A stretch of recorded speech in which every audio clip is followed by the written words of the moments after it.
All right, well, we're gonna get started here. I'm just gonna go over a few housekeeping rules and then we'll go with the flow. Again, my name is Sam Palmer. I use she, her pronouns. I am part of the CSU Career Center and I work for the Warner College as well as the College of Liberal Arts. And I'm very excited about this panel. We have some really wonderful people part of our community here that are coming in to chat about environmental justice and how they incorporate that into their career. If you are coming in and able, please scan that QR code with your phone in order to register and give us a little bit of information about who is here. If you are unable to use that code, please say so in the chat and we can send you a link and you can fill out the information that way. Oh, and I see that you're seeing all of my slides. The behind the scenes magic. Let's see, is this any better? Possibly. Okay.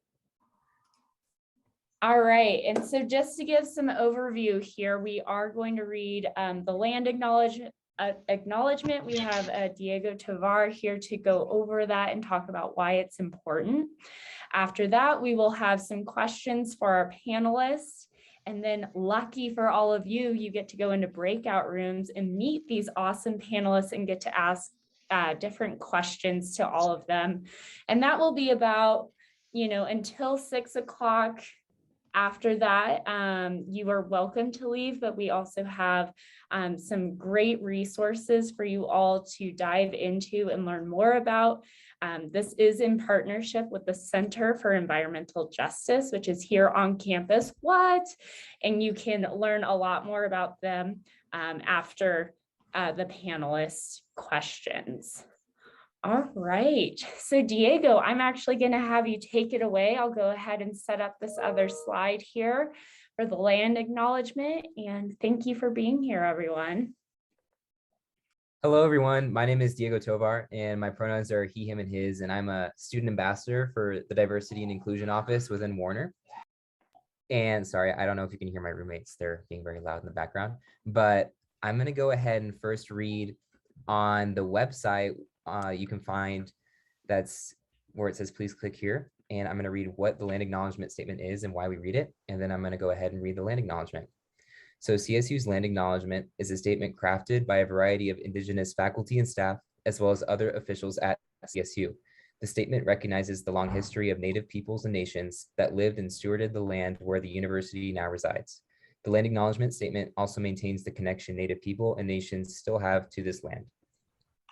So now I'm going to go ahead and read the land acknowledgement. Recording in Colorado State University acknowledges with respect that the land we are on today is the traditional and ancestral homelands of the Arapaho, Cheyenne, and Ute nations and peoples. This was also a site of trade, gathering, and healing for numerous other Native tribes. We recognize the Indigenous peoples as original stewards of this land and all the relatives within it. As these words of acknowledgement are spoken and heard, the ties nations have to their traditional homelands are renewed and reaffirmed. CSU was founded as a land-grant institution, and we accept that our mission must encompass access to education and inclusion, and significantly, that our founding came at a dire cost to Native nations and peoples whose land this university was built upon. This acknowledgement is the education and inclusion we must practice in recognizing our institutional history, responsibility, and commitment.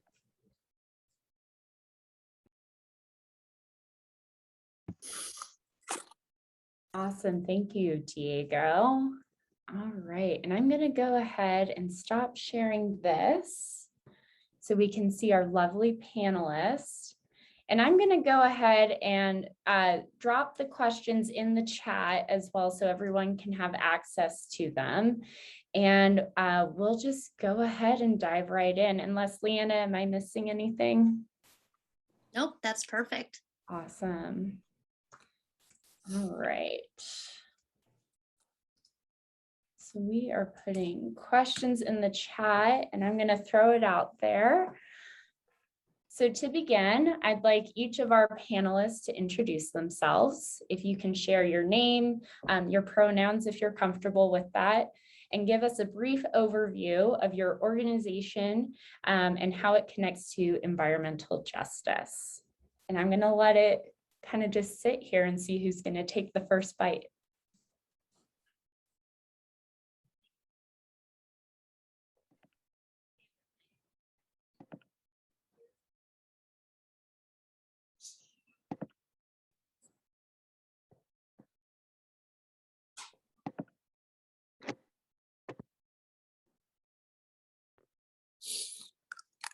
I am happy to jump in for the sake of moving us along. Hi everyone, my name is Aiko Schaefer, and I use she, her, and her pronouns. I'm the director of the National Just Solutions Collective. I'm here in Davis, California, so not that far away in the grand scheme of things.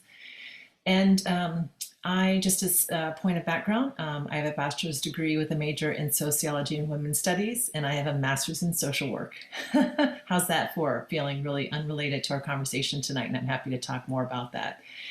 The National Just Solutions Collective, our purpose is to identify, research, and coalesce justice-centered solutions to climate crisis. So we look at public policy designs, we look at programmatic strategies that EJ, environmental justice communities, are creating and developing. As you know, they are disproportionately impacted by climate change, and they are also innovating at a tremendous pace and understanding what their communities need and how we can address the climate crisis that we believe not only will protect and further develop their communities, but will broadly support all of us and bring forward solutions that we think are relevant to all communities. And so I'm happy to talk about that. Most of my background is in the political sphere. So my strategy and my work is broadly community organizing, public policy advocacy, in addition to research and analysis. And of course, working in close partnership with environmental justice organizations and Black, Indigenous, people of color, all across the US. So happy to be here with everyone today. Thanks again for the invitation.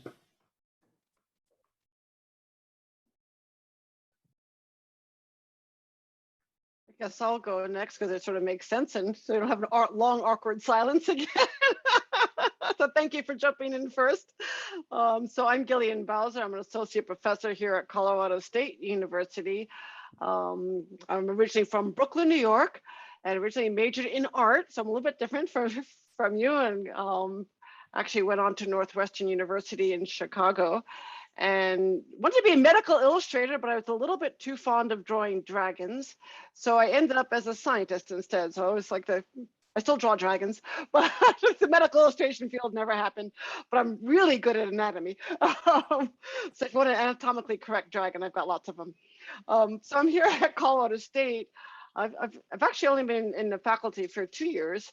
I've been here as a research scientist. Most of my career is with the National Park Service, as 2+ decades with the National Park Service in 8 different national parks all over the United States. And it's important when we think about environmental justice, because I think our challenge in the national park system or our public and protected lands is reminding people of the environment side of the environmental justice. Access to nature, access to the benefits of nature, ecosystem services are very much a justice issue, especially in the United States. So environmental justice is more than just pollution, and more is not the right word, but it's to include things like access to nature, good health, access to clean water, access to good air, access to reduced heat island impacts in urban cities is very much an ecological issue with trees and tree growth, et cetera. So I hope to talk a little bit more today in terms of thinking about the ecosystem science, and I see a couple ecosystem science majors here, that ecosystems have a very strong environmental justice issue. Most of the transport mechanisms that make an issue an environmental justice issue, air, land, water, and biota, are ecosystem issues. And we tend to forget that. And it's really important that we bring those two together into our discourse and to how we do the science around ecology. So glad to be here. I can go next. Thank you, Dr. Bowser. So kind of a nice segue. So my name is Maritza Arizaga, she, her, ella pronouns. I am part of the city of Fort Collins, but I'm also a CSU Warner College grad, and actually had the pleasure of having Dr. Bowser as one of our professors. So it's cool to reconnect in this new world. And I was an ecosystem science major, so it's fun to kind of come full circle and share not only about the ecosystem and the ecological components of it too, but also tying it to Aiko's perspective of the social aspect of it and the cultural connection. And that really is the sort of the confluence of environmental justice, incorporating all of those elements together. And so my journey began. So I started at CSU, as you know. I went to the Nature Conservancy and worked for a global team to support community-led engagement in partnership with Indigenous peoples and locals communities. And I was doing that for quite some time, and it was really cool work, and I was thinking about the global work. But then I was called and wanted to learn more about our local engagement here in the city of Fort Collins. So now I am a senior sustainability specialist in environmental services at the city of Fort Collins. So our department is comprised of 3 program areas: air quality, waste reduction and recycling, and climate action planning, which are all very closely interwoven with environmental justice, because our work is to lead and to serve the residents of Fort Collins, regardless of color, race, income, gender, identity. And so in this particular role, we recognize that there's things that people are being disproportionately impacted when it comes to environmental impacts. And so it is really important for us to have adequate representation in the decision-making process regarding the policies and regulations. And so that's why we're here, because this work is crucial and it's centered in environmental justice and equity to increase not only our resilience, but also our inclusivity and our adaptation as we enter an ever-changing climate. And also I just want to note that it is also a fair statement to make that we know that government plays a critical role in these policies, and also in institutional and systemic racism. And so historically and today, we must be participants to continue dismantling it. So that's why I am so grateful for the invitation to talk about the various different approaches and how the city of Fort Collins is incorporating environmental justice in our daily work.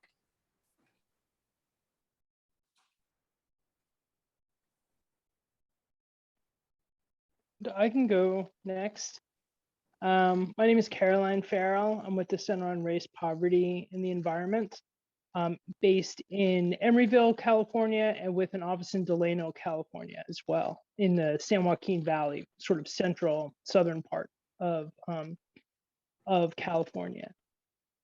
And I am a lawyer by training, and I went to Bates College in Lewiston, Maine, got a good liberal arts education, majored in political science, went to Golden Gate University School of Law, which has a pretty environmental justice centered environmental law program. So I was very much saw environmental justice as a central component to just environmental work generally. And after law school, I went and started working at the Center on Race, Poverty, and the Environment, which at the time I graduated in 1999, and the center was about 10 years old. So it was founded in 1989, sort of at the very beginnings of the environmental justice movement. And the purpose of the center was really to provide legal representation to BIPOC communities throughout the country with their environmental justice struggles, and really believing that environmental laws, while not focused on civil rights, definitely had a civil rights component, and environmental rights and civil rights were connected. And since then, the center has sort of moved to still continue the environmental law focus and the civil rights focus of our work, but we've also been doing a lot of community organizing, building grassroots power around environmental issues that affect their communities, both in terms of accessing the benefits of the environment in nature, as well as dealing with the disproportionate negative impacts of poor air quality, poor water quality, poor land use planning. And we also do a lot of policy work and a lot of collaboration with scientists and other experts who can help communities sort of identify what their environmental issues are, because the environment as a field can be very technical, very science-based.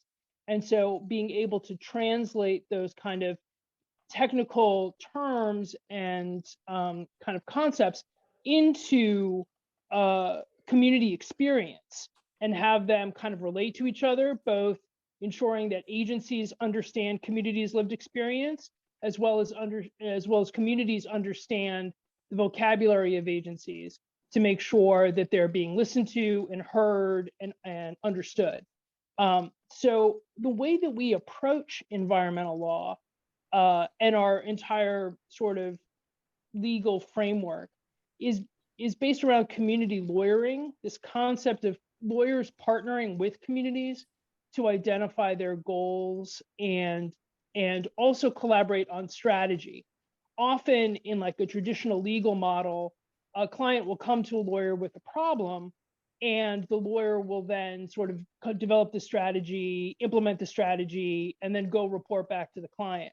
And with a community lawyering model, it's really about co-creating the strategy with the community members and making sure that the community members or the people most impacted by a problem are at the forefront of actually solving the problem. So it's a much more collaborative, much more less of a top-down model. And so we often say that there are like 3 or 2 maxims that really dictate our work. One is that communities should speak for themselves. And the other is that lawyers and other experts should be on tap, not on top. Meaning that instead of being driving the strategy, you're actually there in like service. And what I like about the tap metaphor is you can turn taps on, but you can also turn them off. And sometimes it's more important to be able to turn the tap off when it comes to an expert or, you know, a lawyer or somebody outside of the community than it is to be able to turn them on. So having that kind of accountability component is a real big piece of our environmental justice work in our approach. So I will leave it there. Leave us wanting more, huh? All right. Thank you so much. So I'm going to move on to our next question here, and I would love to hear from all 4 panelists and help us understand how students can prepare themselves for a career either in your organization or just in the field of environmental justice. So what are types of experiences or skills that you would recommend for our students who are currently interested in pursuing their degrees?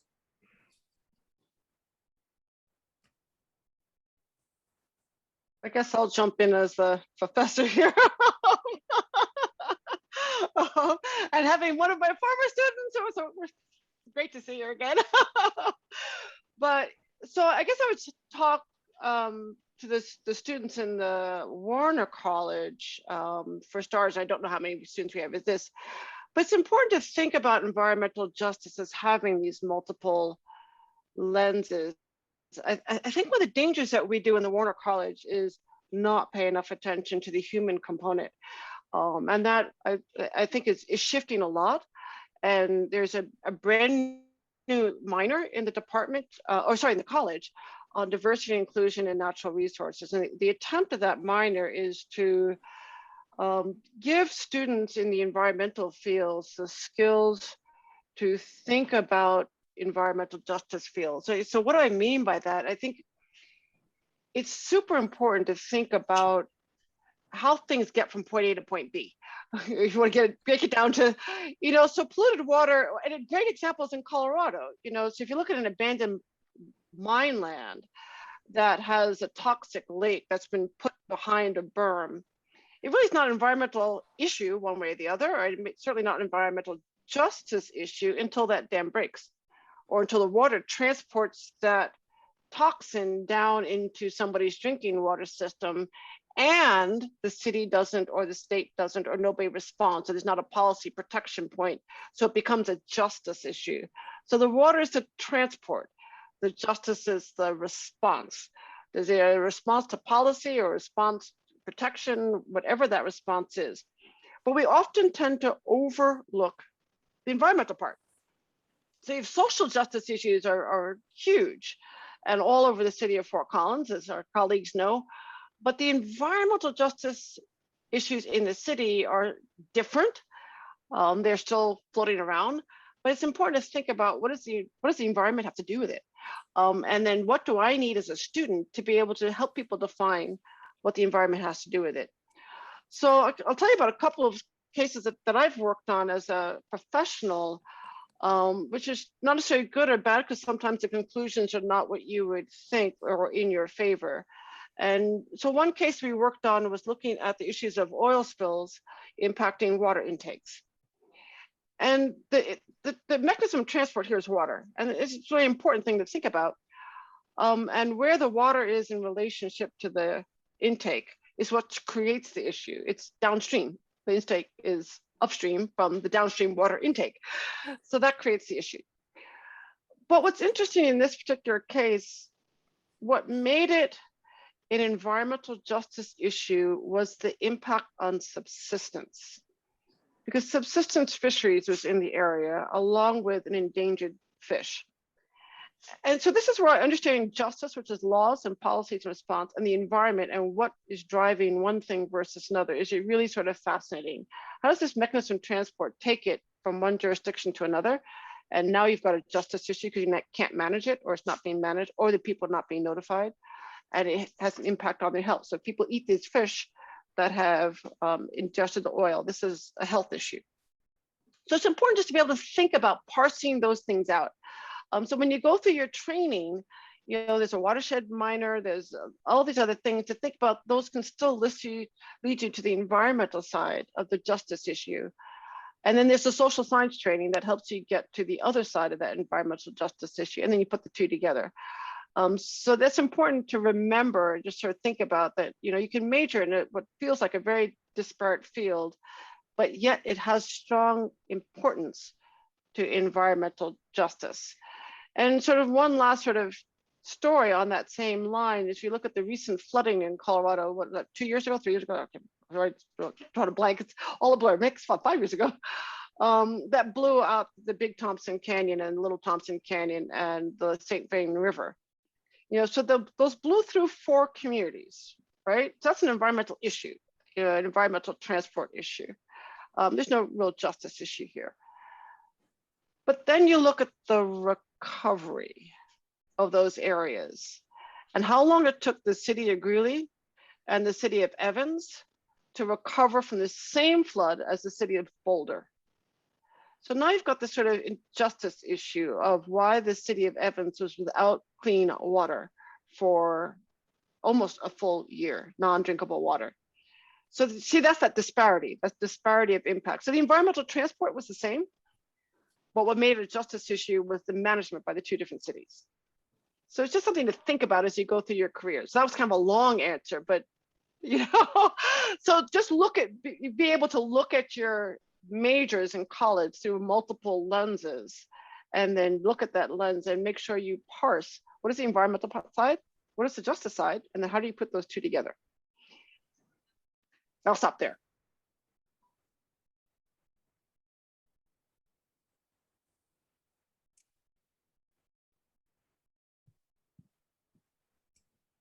I think you're highlighting that environmental justice comes in so many different forms and in so many different parts of our lives, which is the beauty of having this panelist or this group of panelists, because we have so many different perspectives to bring in. So thank you for the big overview, Dr. Bowser.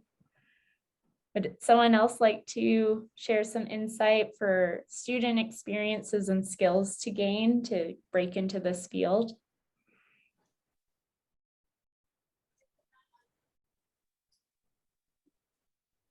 Well, I think there are a variety of different ways and things to maybe highlight in terms of, like, as you're preparing your resumes or as you're preparing your like courses or your trajectory. I mean, I think it's really important to, you know, as someone who works in an environmental justice organization, I think having experience with social justice generally, even if it's not necessarily environmentally focused, is really important. People's lived experience is really important. People's participation in sort of movement activism can be very important.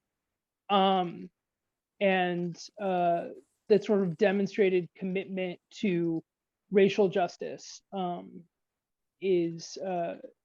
goes a long way in terms of showing that you can relate to and understand the communities that we work with, and be able to develop relationships with the client communities or the people that we're working with and organizing. Internships, there are a variety of different programs that provide paid internships, that different fellowships or stipended work that can be very helpful in terms of building your resume, as well as providing like real tangible support for community-based organizations or environmental justice organizations. People have a long list of things that they need support for. There's a lot of programs right now at the federal level, as well as at different states, around using GIS mapping to identify communities. Having that experience can be really helpful. Experience in the policy world, whether that be like a governmental internship, can be very helpful navigating how decisions get made at the local, state, and the federal level. And I think generally, I mean, what we see again and again and again is like every issue has some type of justice component to it, at some level, particularly when it comes to the environment. And so I think being able to find the area that you're most interested in and then explore that, you know, what the intersection with justice is in an internship, even in a paper or in research you're doing, can be really helpful. A lot of organizations require like writing samples, having a topic that's relevant and that highlights the justice component can be very important when you're looking for a job in the field of environmental justice. Having that experience and being able to demonstrate that you've thought about these issues in relation to the subject that you're most interested in can be really important.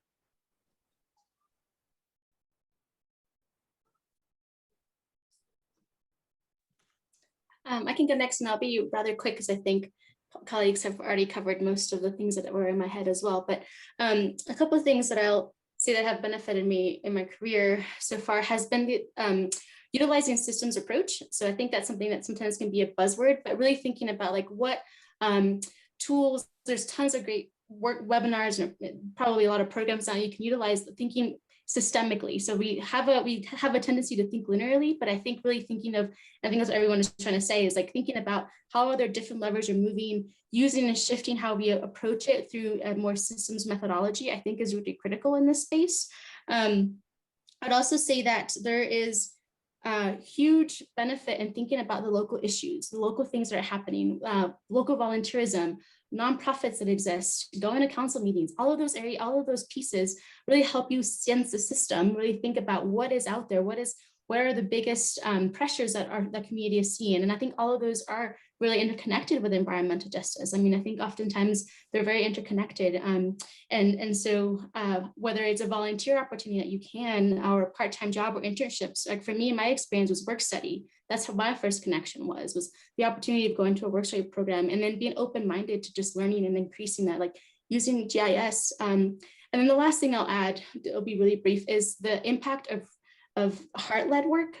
So to do strong environmental justice work, yes, we must put relationships first. And we must think of it, yes, strategically and scientifically, but also be leading with our heart and be connecting those two. So and testing those assumptions as we continue on into our career. So how are we putting those relationships first and building that community within us and fostering that strong network locally? I think those are sort of three little additional things I'll add: the systems, the networking, and then relationship building.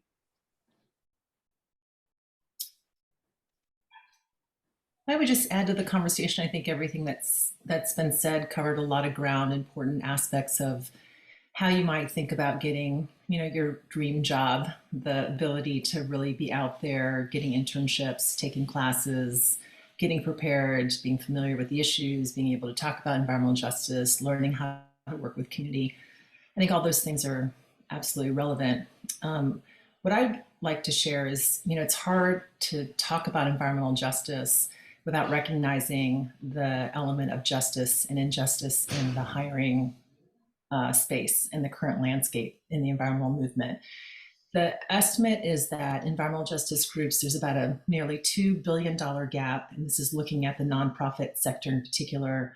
There's about a $2 billion gap in funding between BIPOC-led organizations and mainstream environmental organizations.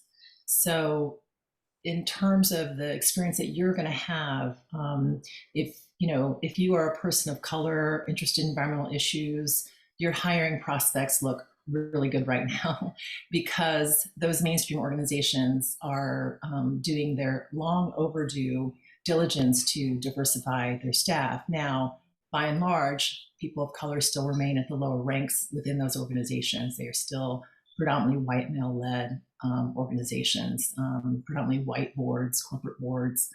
And so for a person of color, I think, deciding sort of where you want to be in the movement, you have a lot more opportunities, a lot more choices.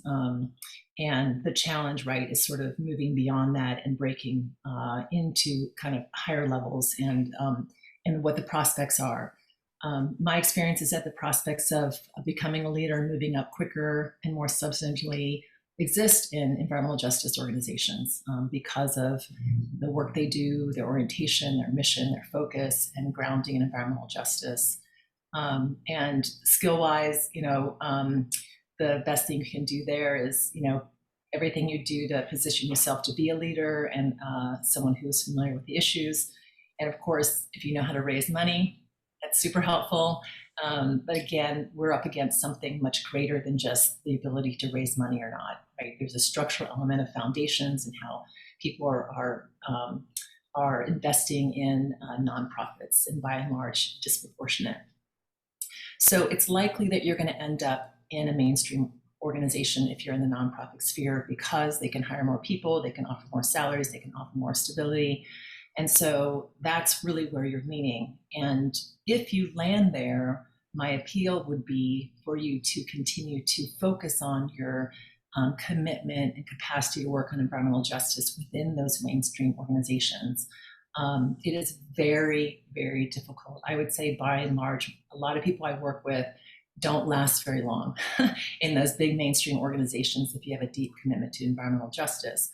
And I think that's been the case in government, philanthropy, other kind of sectors as well. And I think that that's why it's important for this institution and the people that you meet that are your peers to remain together, to be together, to be able to play the role that you can to really work to retool and redirect organizations to, at a minimum, to be anti-white supremacy organizations, hopefully very good allies to EJ organizations so that those EJ groups can lead and grow, that you're getting out of the way in the funding sphere and putting pressure on foundations to give money to community to be able to lead and do the work. And so I think the skills that I would recommend is not only everything that's been mentioned, but the skills that prepare you to be sort of a sometimes lone voice in a sea of institutions that say, yeah, we're all for environmental justice, but there's usually a but there. And how is your ability to really be able to work within that bigger institution, which is no different than probably what you feel in an educational institution at the university or other places in your life? How are we challenging and moving these institutions to be able to effectively be centering Black, Indigenous people, to be able to center environmental justice? Because environmental justice isn't sort of an afterthought that's like extra, right? Regardless of whatever issue you're working on, there is a justice element. We all know now we're at a point in our US history where I think we understand that there is an element of people who are low-income white people, BIPOC folks, who are bearing the brunt of a lot of environmental pollution, environmental problems. And so I think that, to me, is not only those kind of skills that you have to be able to do a job, but the skills that you need to be able to work within an organization, government, wherever, to be able to be effective at incorporating, addressing disproportionality within any of the work that you do. So I would just add that within the mix, and happy to talk more.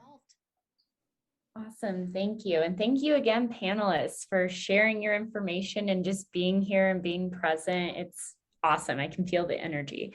So you all are excited. You're like, okay, I'm ready to go do environmental justice in my life. How do I do that?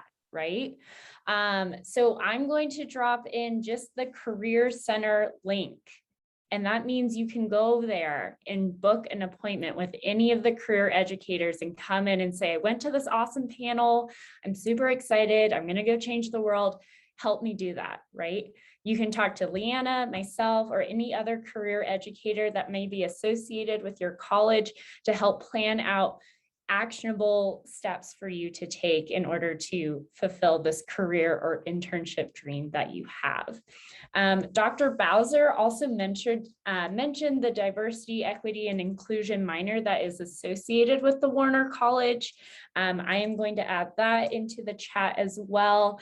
If you're interested, please check it out. Talk to your academic advisor about incorporating some of these classes and possibly pursuing this minor. It's going to start in the spring, and we are very excited about it. With that, I'm going to hand it on over to Mindy. And Mindy, I'm going to go ahead and put your slides up as well. Mindy Hill is associated with the Center for Environmental Justice, and she's going to take it away and tell us more about that. Hi, everybody. Good to see you again. So yeah, the Center for Environmental Justice at CSU has been in process for almost 11 years. It started as a small committee, then moved to a working group, and eventually there was enough momentum and enough students and faculty asking for it that we were able to become a center. The pandemic slowed us down a little bit, but I was just hired in August, and so we're kind of at the ground floor right now, in a sense. We've got lots of faculty research happening. Coursework is more and more embedding environmental justice. We have this new minor. I was going to say in my breakout group, the center is actually one of our big goals this year is to create a certificate program in environmental justice. So we're working on that. And I want to let you all know that we are extremely open to volunteers, to leaders who may want to just be involved in this exciting time. So yeah, you can go ahead and progress. I think you have to click. It's got some animation on it. I just really like this sentiment. You know, we really do envision a future where zip codes don't matter, meaning just because you happen to be born in a certain place at a certain time with a certain color skin or a certain socioeconomic level, that should not predict whether or not you have clean air or clean water or safe places to be housed,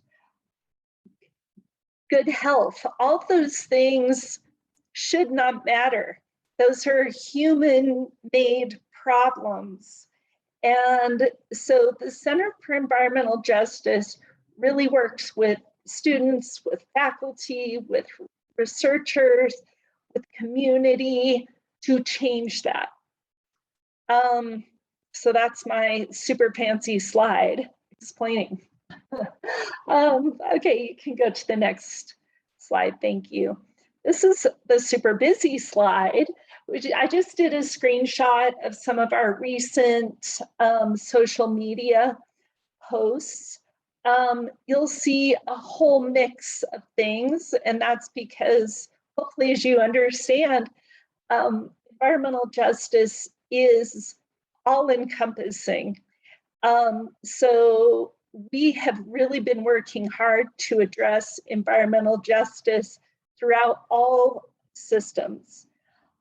Some of the projects that you might want to get involved in, or events, excuse me, on campus, the planning is underway for the CSU Earth Month activities. So I can connect you to what those might be. There are career events like tonight. There are, all kinds of events related to water and energy, lots of diversity.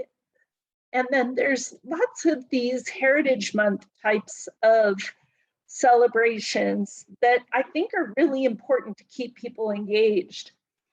We have a whole slew of activities and projects happening, everything from environmental justice toolkits that we're trying to create to all the other things you see related there. So the notion is whatever you're interested in, there's a pathway with environmental justice through that.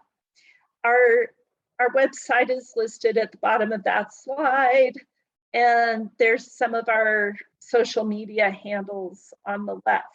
So I welcome ideas for those social media channels.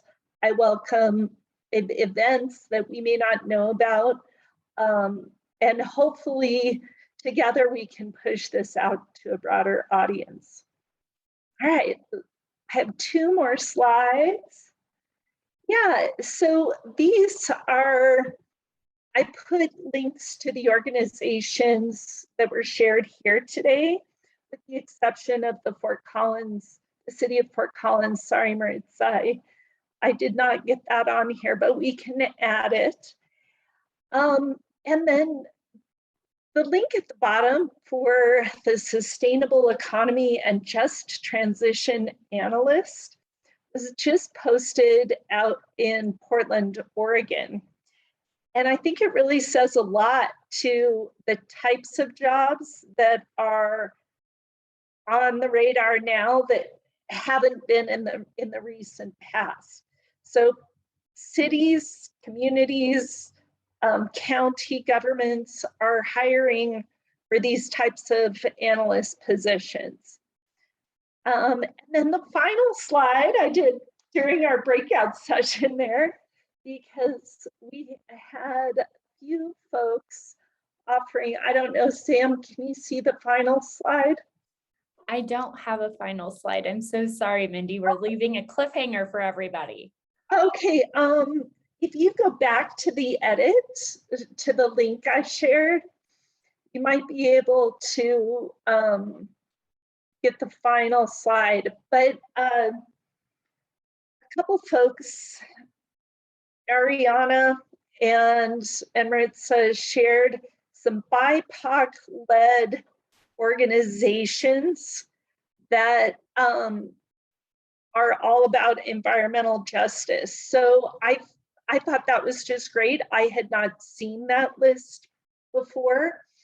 And so I was able to put that up, including a reading list about decolonizing conservation. So what that speaks to is the fact that there is so much still to be learned out there. And even someone who's working in the field can sit in and learn about a whole slew of new things right on the spot. So I hope that you'll continue sharing, that you'll reach out to me if you want to get involved, that you'll tell me about things you're involved in so that I can amplify your work. And yeah, that's it. Does anybody have any questions for me about the Center for Environmental Justice? Okay, well, I really appreciate all of you for coming, for staying so long, and especially to Leanna and Sam and Matt for creating this event and making it possible.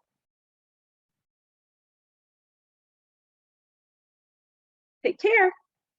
You guys all have a good night, okay? Bye-bye. Mindy. Bye, everyone. Thank you for attending. We appreciate you. it.